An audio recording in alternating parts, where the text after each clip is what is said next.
welcome everyone again to the Nikizumi channel with a much delayed but actually requested review for, of course, Gundam Unicorn Part 4. Yay! Yay. The DVD is all out already. That's how slow we were on this one. Back with me, same as ever, the best unicorn crew that anyone could ask for. We have, to my left, Arcemise. He's in town again. Yay! And over Skype we have... Rena and Ascenti! Yay! We're back. We love Gundam Unicorn, and that's why this next review is going to be a little tough. Let's get going. So we start off this episode with destruction. Bundia. We get to see the colony drop reanimated. That was fun. Mm-hmm. And the car's getting blown up. Yay. Yay! Then we get to check back in with Bright for a little bit, and he's still in charge of the Rock-High Loom, which works in the atmosphere, who would have guessed. The Regazi is there, makes a little cameo. And then we cut over to Riddy's dad. Okay, so Riddy's dad is pretty much talking about Laplace's box and how Riddy brought Minerva to his house and everything, and it's always weird when he brings up the fact that he thinks that Riddy is trying to like elope with Minerva. It really comes out of left field every time that we watch it. It's kind of random, yeah. This is like my fourth viewing of that. It still doesn't make any sense to me. And then, of course, then Riddy goes and talks to Minerva about trying to convince her to marry him. Which is like the worst proposal ever. It's like, even if you don't want to, if you go ahead with it. You can stop being a zombie and become a Marcenis. The look on her face is what says it all. Like, he hugs her, like, really tight and everything, and she's just kind of awkwardly hands at her side, kind of like... Are you insane, dude? Get away from me. So we cut back over to, after that awkwardity, we cut over to the desert, where the Garden Sierra has landed, and Benager is with the Zeon people, and we don't see how he ended up with Zimmerman and his crew. We're just told that apparently he grabbed onto their ship, and he's with them now, and we just have to live with that. Yep. So, it's weird as that is. So Zimmerman's like, we have to go walk to find more Zeon people to dig our ship out of this sand. So he and Benager go on a nature hike, and Benager's all catatonic and depressed. It's worth noting, like, we were trying to figure out just how much time had passed since the last fight in space at the end of the third episode, which kind of put him into this state because he killed somebody that he knew really well, and a lot of his died, and he killed Mr. Name I can't remember right now. Yeah, so. Like a lot of people died that he knew. Mm-hmm. And so he's really depressed and everything. We were trying to figure out just how long, how much time had passed, and we couldn't figure it out really. We're guessing a couple of weeks. It's really unclear how much time is passing in this episode, which is really problematic because they time skip a lot. Yeah. We have a whole day went by, like they're walking in the desert, then they cut to like the daylight where they're hiding under a rock, sleeping during the day, and then they cut back to the desert at night and they're walking again. Like, that's how fast the day goes by. It's still better than any time progression in That's true. Wow, that movie is so schizophrenic. What we failed to mention with the destruction earlier is that Dakar got attacked by some Zeon remnants with a big dragon mech. Big dragon mech. Because we all learned from Age, of course, that dragon mechs mean that the show is for kiddies. Of course. Yes. Unless you're Universal Century. Then it's awesome! By the way, Age is awesome. So, the Zeons have been on the move, and they attacked Dakar. So, Benager and Zimmerman go out on this nature hike to go meet up with these Zeon forces that blew the crap out of Dakar, the Federation capital. So, the Federation is understandably a little freaked out. Mm-hmm. It takes them 4 days. They wander the desert for 4 days. Allegedly. Mm-hmm. And during this little walk, they get to exchange some interesting discussions about the philosophy of Zeon. And how war, like, affects people's views on each other, and just, like, prejudice in general, and how the age-old argument how war, violence leads to violence, and begets more violence. Zimmerman mentions that he doesn't trust people who don't cry. I really liked that scene. And he mentions how he lost his family to really stir-crazy Federation guys who were just blowing off steam, and that was really interesting. Mm-hmm. It made him a lot more sympathetic. Scene. We cut back to Minerva, who has escaped Riddy's dad's place, his fancy mansion, and she has run off and gone to a coffee shop, where we have probably the best scene in the episode. Hands down. I agree. Minerva just talks to this guy owning the coffee shop, and we can get more into that in parts that worked, but the conversation they have is great. And it's kind of like the good scene in Gundam Seed Destiny, when Shin meets Kira and he doesn't realize who it is, and he's just talking really frankly.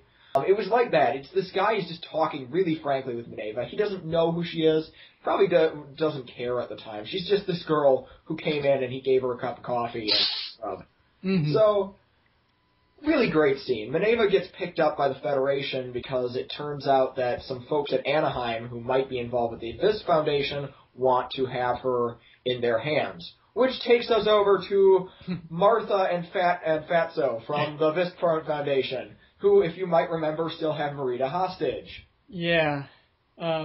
She's dragged into this one room that's, like, dimly lit. She's in handcuffs and, like, a gown. Yeah, like a medical gown. A medical gown. And they exchange some dialogue, and then they turn the lights on, and inside this room is a destroyed Cubalay mass production, yeah. And they start, Martha starts calling her the Puru 2? Puru 12. Puru 12. I didn't actually get to watch the dub of this until fairly recently, and they went with the pronunciation Pol instead of Puru, which is still interesting, but we can probably get into that later. But I mean, they're both. Yeah. I mean, they're the both. strongest scene in the show for me. Yeah, it's a very strong scene. It worked really well. You get to see Marita freak out. That was really heartbreaking. Mm-hmm. So that was pretty scary. Meanwhile, we cut back to Benager and Zimmerman apparently talk the Zeons into digging them out of the ditch, and so they call up Full Frontal, who's up in space, and Angelo, who's like tweaking out. Angelo in the scene is just wonderful because he doesn't say anything. He's just there, and his facial expressions are just like wincing and getting angry. And he's great because every time anyone addresses Full Frontal, he just tweaks out a little bit. And if anyone questions him, he gets really upset. Anyway, so they meet up with the folks who were in charge of the big red dragon mech, who it turns out is this girl named Loni, and she is really big on avenging Zeon and avenging her father, and she's real gung-ho. And Full Frontal's like, well, if you guys want to do stuff, I'm really only in charge of the space forces, so go buck wild for all I care. And they're like, and so they decide that because the Unicorn says that the next lock on the box will be opened if they go to Torrington Base in Australia, they decide to go to Australia. And they're going to have a big old Fetty killing party there. Yeah. Which leads to the most insane gathering of Zeon. There are all these guys still wearing their 1 Year War and Haman War uniforms. They're just sitting there wearing these. And, like, some guy has a goof in a castle. I don't know how he got that in there. The goof in the castle was awesome because it just, like, busts through the wall and it starts walking. Like, all these They're flying out of the white base.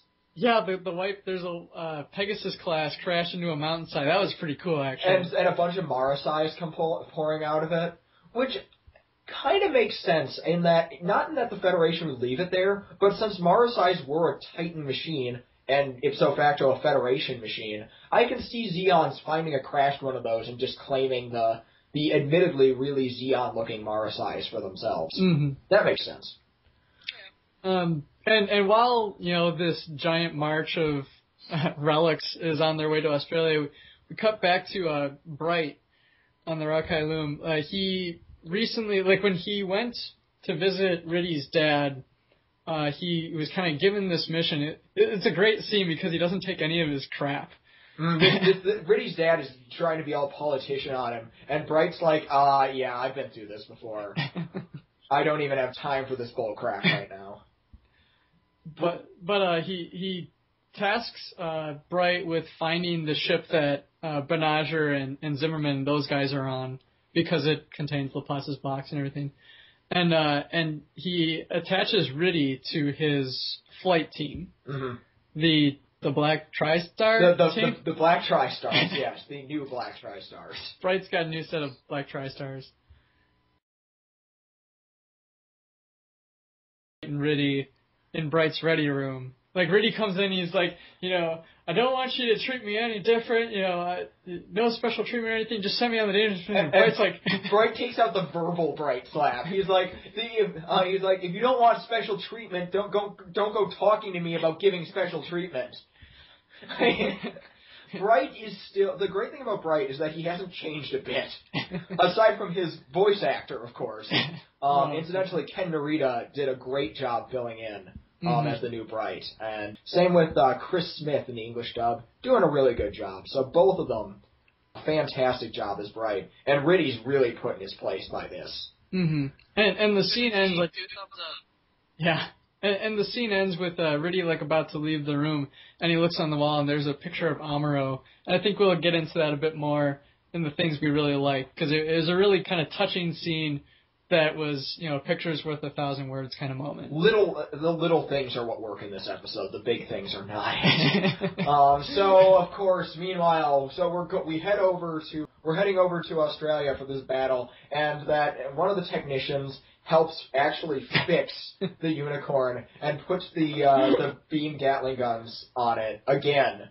And Benager has this really crappy pseudo-philosophical scene where he's like, how do you get those Zeon parts to work? He's like, well, they're all made by Anaheim, so they're compatible. And he's like, well, if the Zeon parts can fit on a Federation machine, why can't the Zeon people work with the Federation people? And I immediately thought of Nostalgia Critic. If a dog and a dolphin can be in love...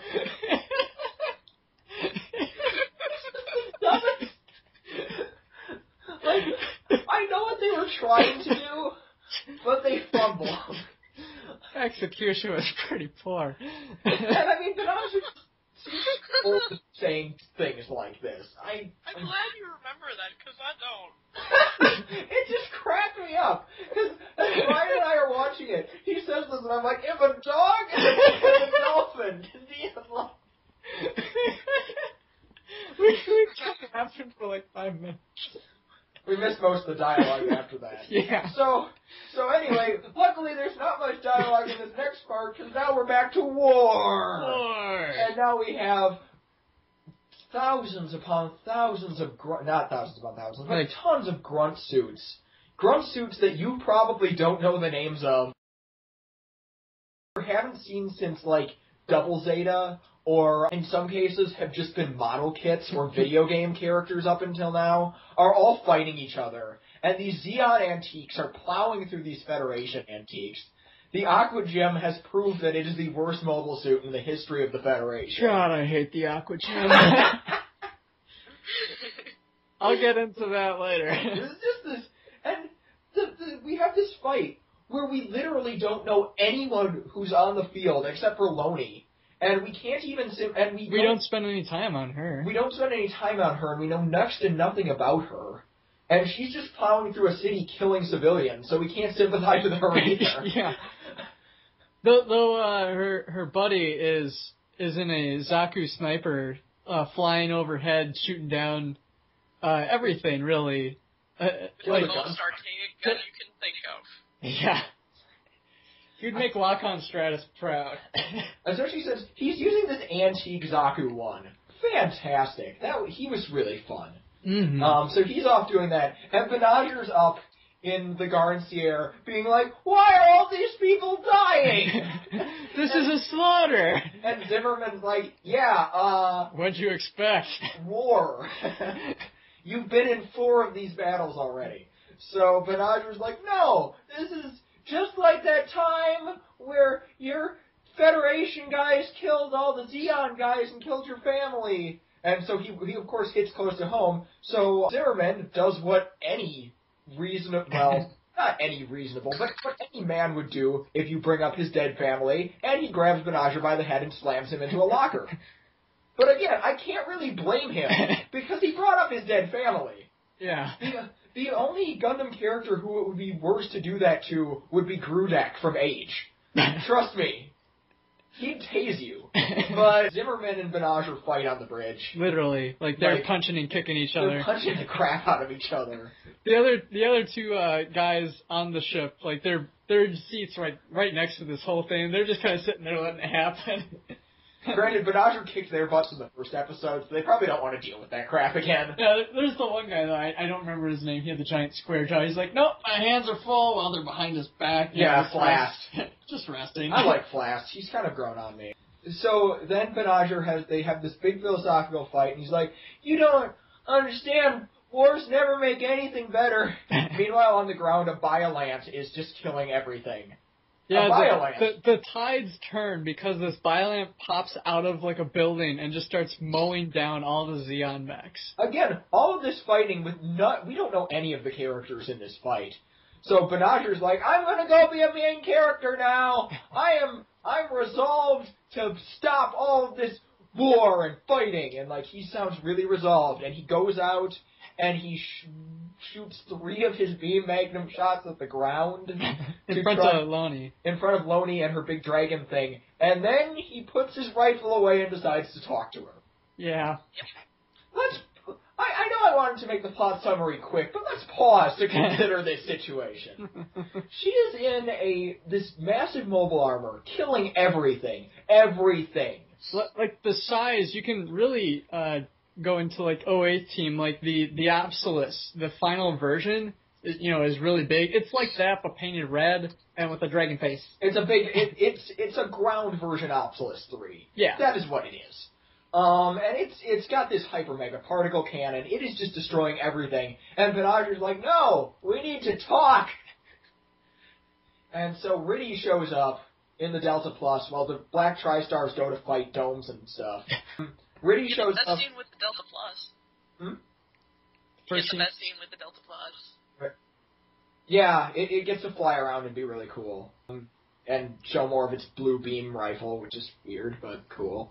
So it's flying around, and he's like, hey, Banagher, she's kind of killing everything. You should probably do something about that. And again, reiterating, everything is in civilians.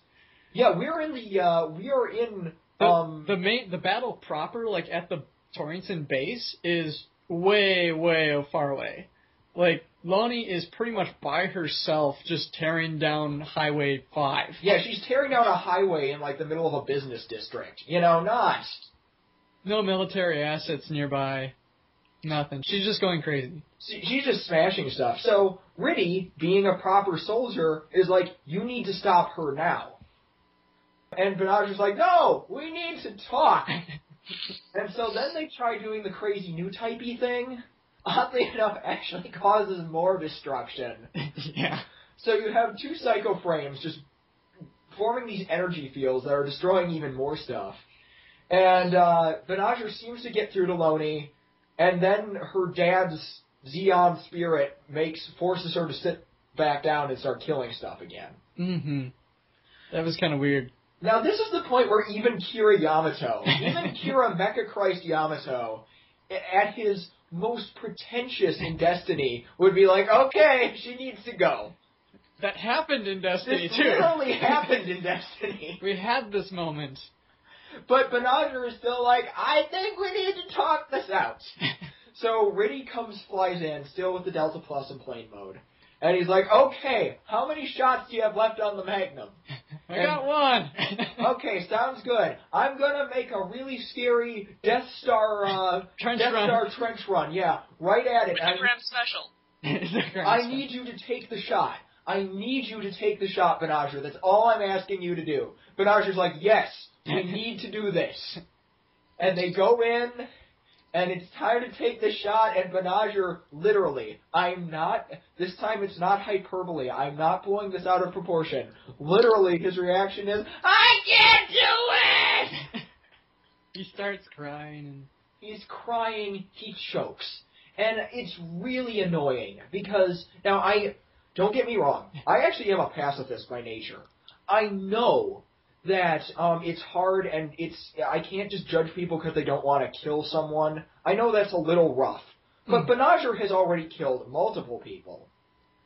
And furthermore, this girl is murdering civilians. Probably has a death toll count in the hundreds, if not thousands by now, with how much damage she has done. Mm-hmm. And they're in a residential district. Yeah, it's one of those situations. It's kind of interesting because this situation has been covered in many other Gundam series. We've seen this happen before, but it just feels like they really fumbled it. Like the execution felt wonky and that it wasn't very true to the characters as we've seen them. Mm-hmm. But that might just be like the pacing of the episode is very frantic? Yeah, we can get into that. We're definitely going to get into that in the goods and bads. So, Riddy transforms, steals the Magnum from Banagher and takes the shot, blows Loney away, which admittedly, she's super crazy. Mm-hmm. So it's tragic, but she still needed to be taken out. Because she was just going to go on murder rampage if no one stopped her. Mm-hmm. So she gets incinerated. Meanwhile, the Black Tri-Stars gang up on Ozaku-1. Because they're the best. Because they're the best of Bright's crew. So they go to gang up on Ozaku-1. And that happened a little bit before. But Ozaku-1 gets taken out. Riddy has Banagher. He's going to take him into custody, which was his orders. And he's like, okay, you're coming with me. And we close, not as exciting as you would have thought, with a black unicorn Gundam descending down on our heroes and transforming into destroy mode. Yeah, it kind of freeze frames right on its face. And that was episode 4. Condensed down to 20 minutes, maybe? Probably, yeah. We did all right. With stuff that we think worked, and then let's talk about stuff that we didn't think worked. So, Rena, why don't you start us off? All of the character-centric talk, except for the Banagher Loney talk, worked. Okay, yeah, I'm with you on that one. Minerva's scene in the cafe, especially, was just worked really well. Because she's starting with this old guy who owns this diner. And he lost his son to the 1-year war, and he's old. He's getting in his ears. Like they're in his years. He really is just tired, and you can tell. But he gives more insight than we've seen a lot of characters have. He's got a great little speech about Char, and how he's like, this guy that preaches about humanity being like the best thing and bringing people together while he's throwing asteroids at the planet. He's like, I don't think that guy's ever, like... learned how to love people. Yeah. I thought that was like the best insight we've had on Char, and it's not from anyone who's met him. It's just some guy on the ground who's been watching the news for the last couple of years, He's beat up. There's no stuff. But yeah, that scene... really great. And then Minerva, when the MIBs come take her in, she embraces everything about who she is. She just stands up and they're like, Miss Audrey Byrne, come with us. I'm Minerva Zabi. I'm not coming with anyone. I'm going there on my free will. And she leaves like a tip of like $600. Yeah, she leaves like a $400 tip for this guy. And the guy's like, oh. Banagher's talk with Zimmerman in the desert is really touching too. Mm-hmm. It's one of those rough segments, like we see in a lot of shows where your character's like really depressed and everything, and just seeing Banagher kind of go through that struggle, kind of quickly, but at the same time, spending time on it. it worked pretty well in the desert scene, at least. The music in both of those scenes was really good, too. I can't emphasize enough that I think the music was just fantastic in this episode. Music definitely helped solve it. Mm-hmm. Sell it. Oh, The one marina scene? Very well done, yes. That was scary.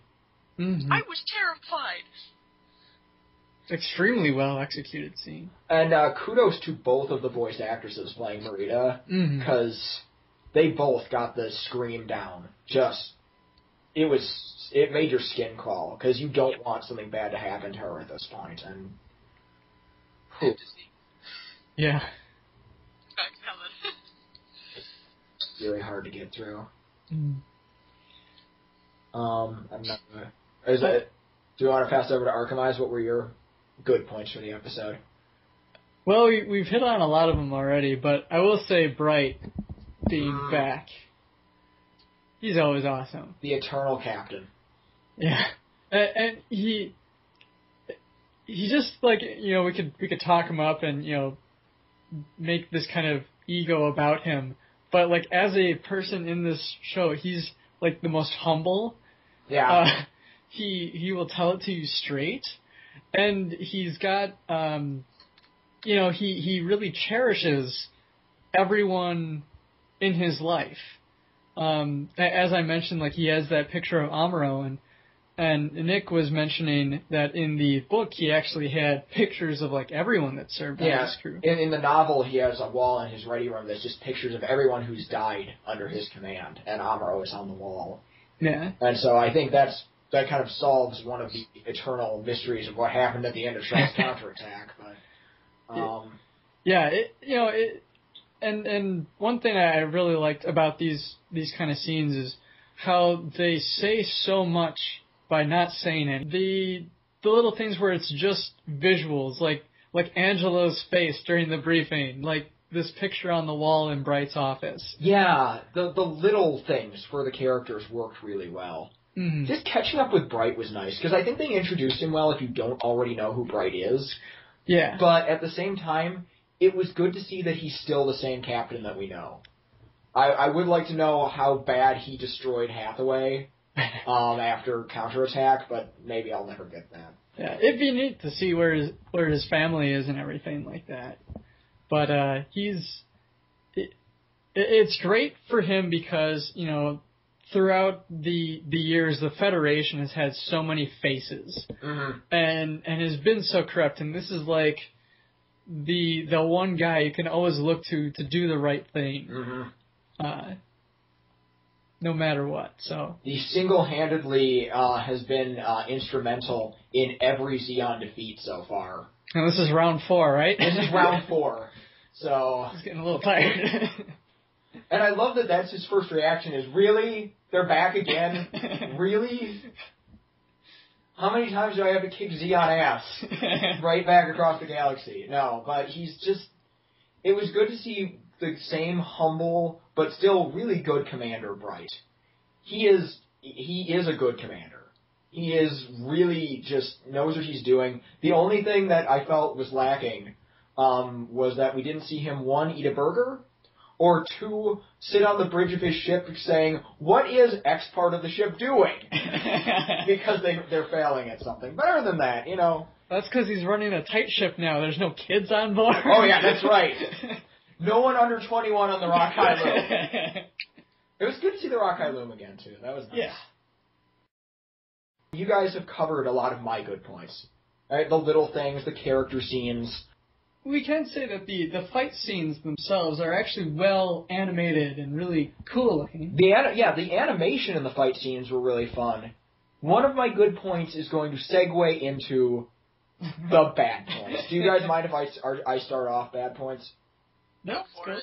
Okay, good point. I did get to geek out more about old school mobile suits. Bad point. Unlike episode 3, where I got to geek out about old mobile suits that showed up to help advance the story, these mobile suits seem like they're only there because they're in the Bandai catalog for new high grades this year. I'm serious. Like, at least 4 of the high-grade Universal Century suits coming out in the next 2 months are going to be mobile suits that are specifically only from this battle. Mm-hmm. And we mentioned once before that, like, it is a sign, like, it does a decent job characterizing that the Zeon remnants, you know, they're working with really crappy stuff. Mm-hmm. But at the same time, we spend so much time with the crappy stuff that... And we don't even get the desperation of them using crappy stuff, because they still plow through everything. That's because they're facing Aqua Gems. Okay, so they're facing Aqua Gems, true. But it was fun, like, from one perspective of, oh, there's a Gym 2, there's an Ifrit animated for the first time, that's fun. Hey, the Gallus J, I haven't seen that in years. Oh, look, a desert platoon like that desert platoon from Double Zeta Gundam. Like a plant that can actually fight. Yeah, a Biolant that's... Or Biolant. Yeah, that isn't awful. You know, that was really fun. But at the same time, I don't know anyone who's piloting these things. And I'm watching a bunch of nameless people shoot at each other. It's the same problem from that I had with F-91's battles, was there was a lot of really good animation, but I had no emotional investment in the Crossbone or Federation guys, so it was just a bunch of nameless mobile suit pilots shooting each other. Yep. Exactly the same problem. And because I already mentioned it, I want to get into the Aqua Gems. Okay. Because they suck. They suck hardcore. Like, okay, so the suits themselves actually look pretty neat. If you ever see one. They're more bulky than a normal gym, but it's mostly like thrusters, I imagine, and torpedo tubes. Yeah. So they have weapons. Okay, so like when this giant claw thing tears through your aircraft carrier and like starts ripping things apart, what's your first thing? Do you shoot at it? I would probably Would you stab it? I'm guessing that the torpedo tubes would still work outside of the water, so that would be my first choice, would be to shoot the torpedo tubes. Me that too. I've got on their end. Or Oh, dude, no way. Or I'd go with totally the just grappling hook it. Let's just grapple. Grappling this thing. hook, yes. Yeah, because I need to get it closer. Wait. Because I need to get the mobile armor that's at least 10 times my size, and I fit in the palm of its claw. This is a great plan. And it's not like it's one guy who does this. All of them. None of them fire a torpedo. There's like 7 of these things. Each and every one of them. Grappling hook. Grappling hook. We got him now. I'm so smart. And it's even great, like, the first one that you actually see with the grappling hook, it grappled onto some underwater Zeon suit. It wasn't a mobile armor, it was just like a normal suit. And then the next shot of it, like, you still see the line coming from the Zeon suit, and then it comes up... the torso of the gym. The torso and the one arm that had the grappling hook. It's like, yeah, that was a great plan. I'll bring him closer so he can stab me. I guess the Federation, everyone working at Torrington, just... Let's keep in mind, this was the base that trained, the Gundam pilot from 0083. Granted, Ko wasn't a very good pilot, but he was still better than these idiots. Because there's nothing more dangerous than a ball, except an Aqua Gym. So which leads us to the next thing. There's tons of time spent on these fights with these characters we don't know, and the story is given nothing. We get some great character development scenes, but the story itself doesn't move anywhere. They don't actually unlock the new seal on the box. No. They just get there and nothing is done with it.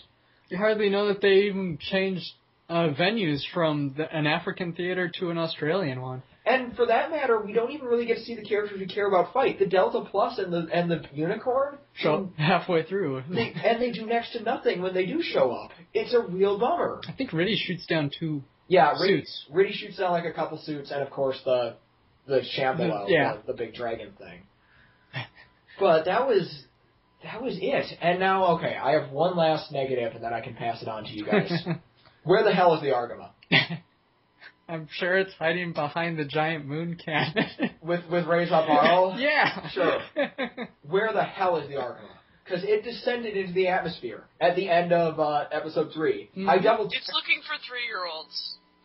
have on the bridge. I guess so, but after all the time that we've spent trying to introduce Autometus, trying to develop Mikot and Takuya, I mean, I know that these guys are supporting characters. I know they're not the mains, but we only get 6 hours total with these people. And we lost an entire hour. We didn't get to check in with them at all. What are they up to? What's going on? Is the Argama going to fight alongside the Rakai Loom? In that case, I mean, that's my fan fiction come true, but... but it kind of ties into, like, we're not sure how much time passes in this episode, because, yeah, if it, it descended into the Earth, and no one knows, no one ever brings it up, it's like, what happened? Yeah, why wasn't it helping? Why wasn't it recovering its mobile suit, the Unicorn? Or, it's just really frustrating. I know Metis is a guy who's quick to anger. He's not nearly as good a captain as Bright is. But we've still been trying to grow to like him. So much of episode 3 was spent developing him, and now he's... And the rest of the argument, yeah. So that was really frustrating for me. I actually want to know what happened to the Argama. That really bugged me. Alright, passing it over. Who wants to take another negatives? Well, I already did the Aqua Gym. I could do it again. Do you want to do the elephant? The Jagu? Do we want to address the elephant in the room? Everyone's favorite Hawkeye wannabe? Take this one, Rena. He's your buddy. What can I say? It's just ugly. And what of that elephant trunk? Do you want to see an Hawkeye with an elephant trunk and rocket launcher fingers? No, of course you don't. The only thing good about the Jagu is that it got stabbed by a beam lance. Yeah, we haven't seen a beam javelin in a while. That was fun. Yeah, that was the only good thing about the Jagu is that it got killed by the only competent Fetty grunts we see in this entire thing. Because they use teamwork with their 3 gyms to take him out. Of course, then they get destroyed by the Shambhala. Oh. Yeah. So, yeah, that was stupid. The one thing that I did want to mention was, and we talked a little bit about this, so the changes from the novelization. Yeah. Or the novel, I guess. The original light novel. Yeah, like, within the light novel, it was that they all show up at...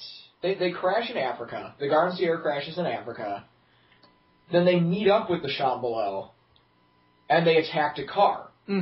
Like, there's not 2 attacks. They just attack the Federation capital. That is the battle. And that makes a lot of sense. Like, especially from a surprise attack standpoint. And because we've established in previous shows that there are a lot of Zeons in Africa and in Europe that could get there pretty easily. That's where we saw all of them coming from, essentially. Anyway.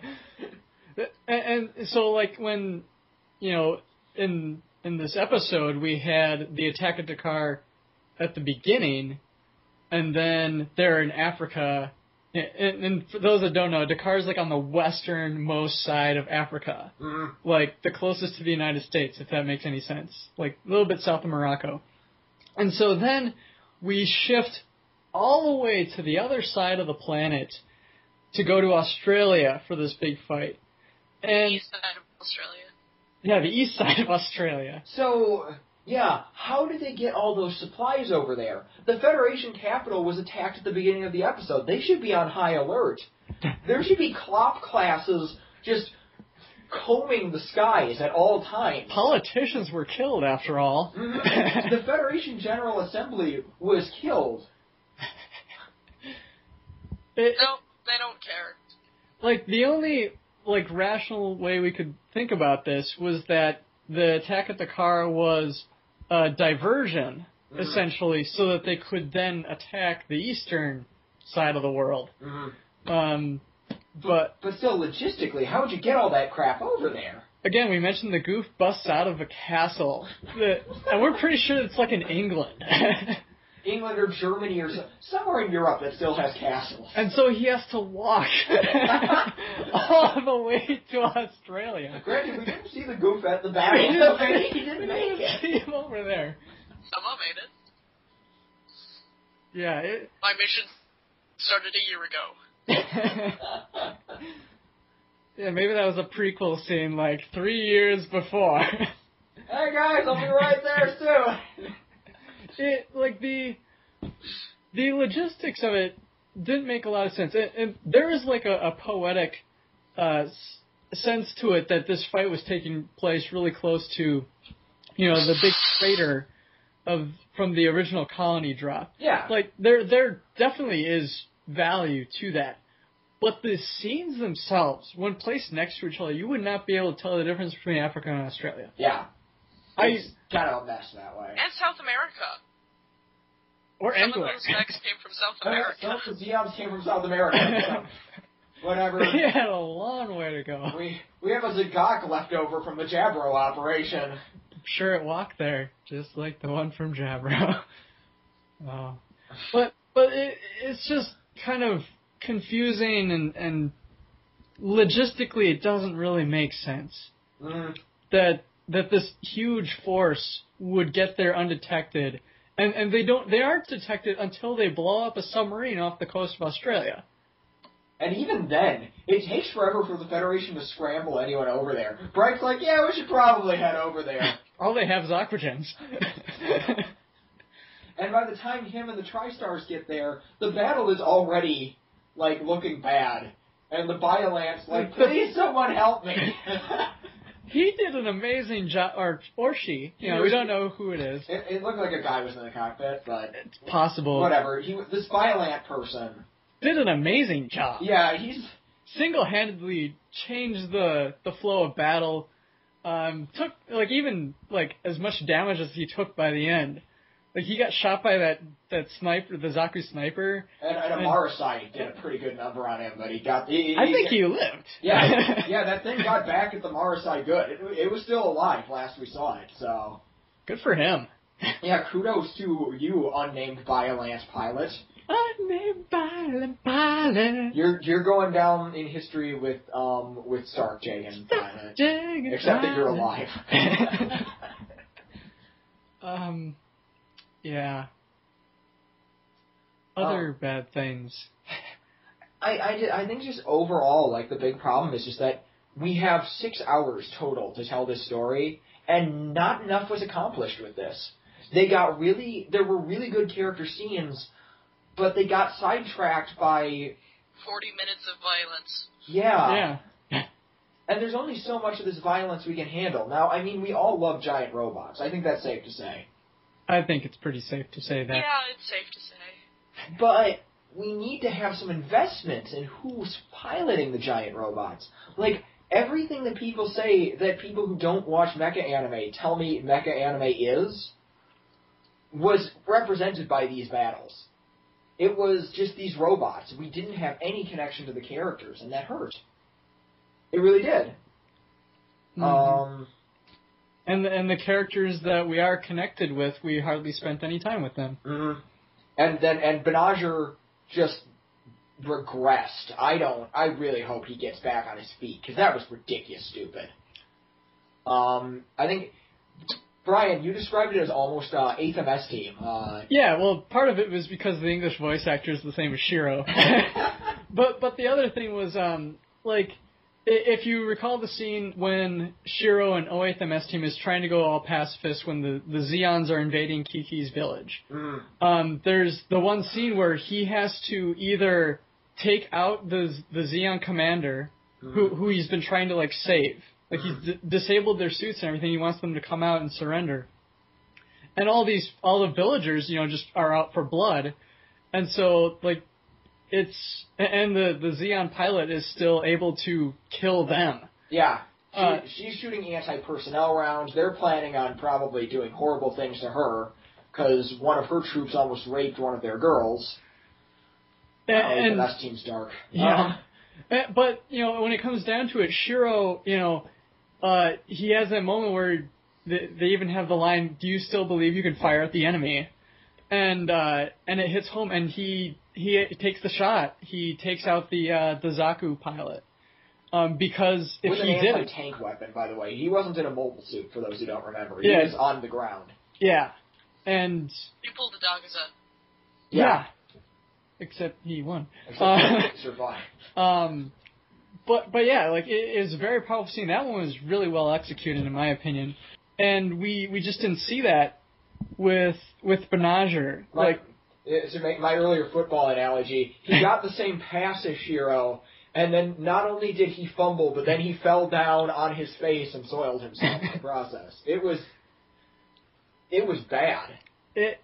What really hurt that moment for Benager was because he was just coming off, I won't say a high horse, but he had conviction.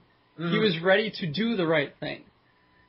And I don't know if his definition of the right thing got confused on the way down, but he just fumbled, and yeah. And that's the thing, it's like, okay, he talks about resolve, and then he backs out immediately.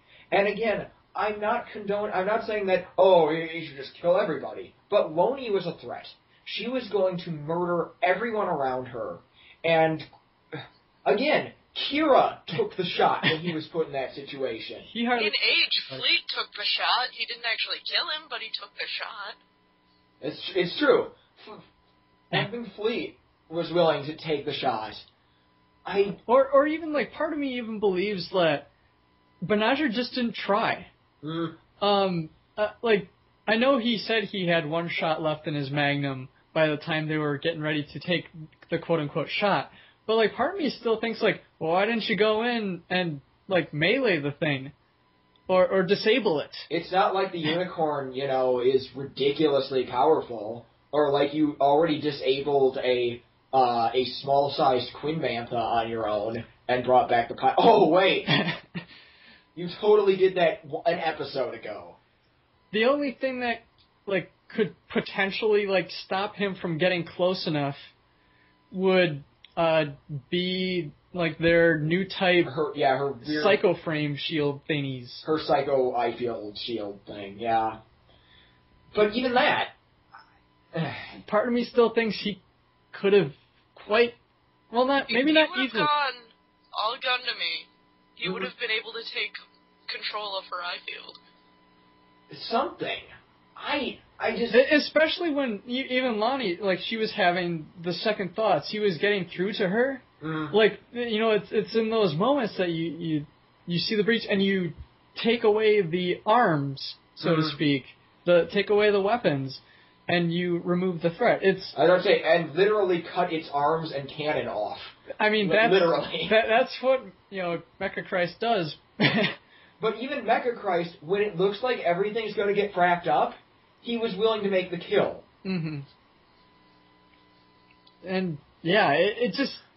It's really making me angry that Benager is failing where even Destiny Kira was able to succeed. And I think part of this is really how easily this shot is made. Mm-hmm. When Riddy takes the gun and shoots, he hits the cockpit easy enough. Mm-hmm. It's okay, what was hard? Why did we build up this huge thing if it was so simple to do? Yeah. He messes up the Delta Plus's arm in the process. But, yeah. But minor loss, It just wasn't a very well executed scene. You can see what they were going for, but they didn't get it. This is honestly my vote for probably the worst Gundam versus Mobile Armor fight that I have ever seen. And yeah, F91 killed the Rafflesia with its radiator, and that was still way better than this. It is definitely the weakest Unicorn episode so far. Yeah, this episode... Hands down, it's the weakest episode so far. This episode did not work. We could probably wrap it up. Let's wrap it up. Let's talk about what our hopes for the future, and then we'll close things out. So, Arcemise, what are you hoping for future episodes? I would definitely like to see more of Bright and the Rock Loom, and of course the Argama to come back. I think that would be a really cool team. And one thing that popped into my head, especially with the final scene with Riddy and Benager, was the idea that those two are going to face off. I think that would be a really interesting fight. Because Riddy, we didn't talk about him much, but he's had some weird character... He's had some development in interesting angles We're not really sure, though, because we didn't get to spend a lot of time with him, how all this came to be, but he's kind of become darker. Yeah. His weird elope with Minerva still freaks me out. Want to see more Minerva, want to see what happens to Marina. I don't want to get back into space pretty soon. I want to see what Full Frontal's up to with Angelo. Yeah, I want to see Angelo's new suit. Let's see Angelo's upgrade. As long as it's purple, we're good. That's pretty much what I'm hoping. It's ugly. If it's the same one from the novels, then it's a purple Hama Hama, which I'm fine with. Welcome back, Hama Hama, or excuse me, for everyone who's wondering, yes, I do know. I know that it has a name. I know that it's not the same as Mashima's Hama Hama. I know it's Rose and Zulu, but I like calling it the purple Hama Hama. Because, let's face it, the Hama Hama was piloted by a marshmallow. I miss Marshmallow. Rena, your hopes and thoughts for future episodes. I really don't want to spoil too much of what I think will happen, but I want Marina to keep piloting the Banshee. Okay.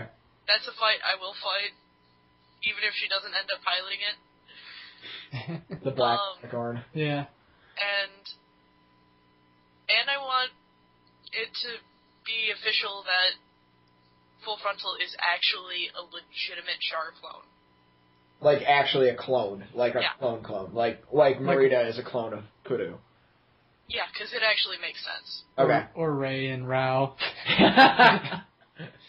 Oh. Thanks. Why do I keep bringing that up? There's a difference! Rao is hysterical! My personal hopes. Yeah, let's not go to Earth. It's a silly place. I want to get back into space. I want to get the Sinanju kicking butt again. I'm actually with both of you guys. I want to see Marita pilot the Banshee. I want to see Angelo's new suit. I want to get back on the Argama with people that I know. And I still want Bright to be involved. I want both ships. That's what I want. Both ships fighting alongside each other. Because that's just, admittedly, it's a little fan-fiction-y, but I want to see that happen. And most of all, this is my lame hopes. I want Marita to viciously murder Martha. I would enjoy that thoroughly. I want her to beam Magnum her, and then beam Magnum the charred remains of what is hit by the beam Magnum. That is what I want to happen. If it doesn't happen, I'll write a fan fiction. Excellent. And one other thing that I want to happen. Mm-hmm. I want to see Angelo die in a blaze of Full Frontal avenging glory. We're still taking bets. He's still alive. He's still alive. Mine's on him living. My last big hope. I want us to get closer to opening the box. I'm kind of hoping that we will get to know what's in the box soon. Me too. Box. And I want us to focus back in on the box, because this episode, for all the talk about the box, they did nothing with the box. So let's get back to the box. Yes. Although we did get to see a couple hyper mega particle cannons. That was fun. Mm-hmm. So for right now, I think that sums up Unicorn Part 4. Joining me, as always, to my left, Arcemise. Over Skype. And me, Nick Izumi, telling you thanks for checking in. Remember, of course, to check out our individual YouTube projects. All of Arcemise's fantastic AMVs can be found at youtube.com/Arcemise. And the new figure review series, Wardorable, hosted by Rena Innocenti, and focusing on a Gundam Unicorn figurine, actually, is over at youtube.com/Wardorable. As always, thanks for checking us out, guys, and I'm Nick Izumi, keep on spocking in the free world. Bye-bye! Bye-bye! Zeon.